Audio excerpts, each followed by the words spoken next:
99 nömrəli sualda bizə görək nə deyir? 99 nömrəli sualda bizə deyir ki, uşaqlar, karbohidrogenin 0,2 molu yananda 99'a baxın.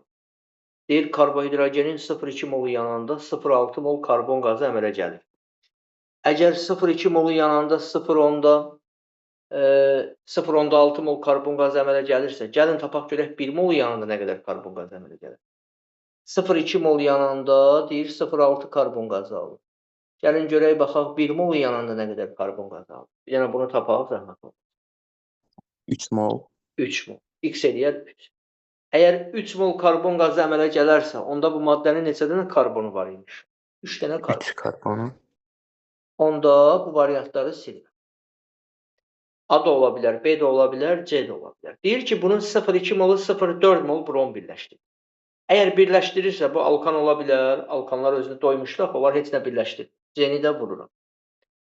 Zəhra, qalırıq A ilə B variantı arasında. Əgər 0,2 molu 0,4 mol birləşdirirsə, uşaqlar 1 molu neçə mol birləşdirər? 0,2-si 0,4 birləşdirirsə, 1 molu nə qədər birləşdirər? 2 mol. 2 mol. 2 mol birləşdirirsə, deməli bunun 2 dənə pisi var da. Bu ya alkadiendir, ya da alkindir. Yəni ümumi formulu necədir? NH2 minus 2. NH2 minus 2. Bəli, onda bunun karbonu 3 olanda hidrogeni də 4.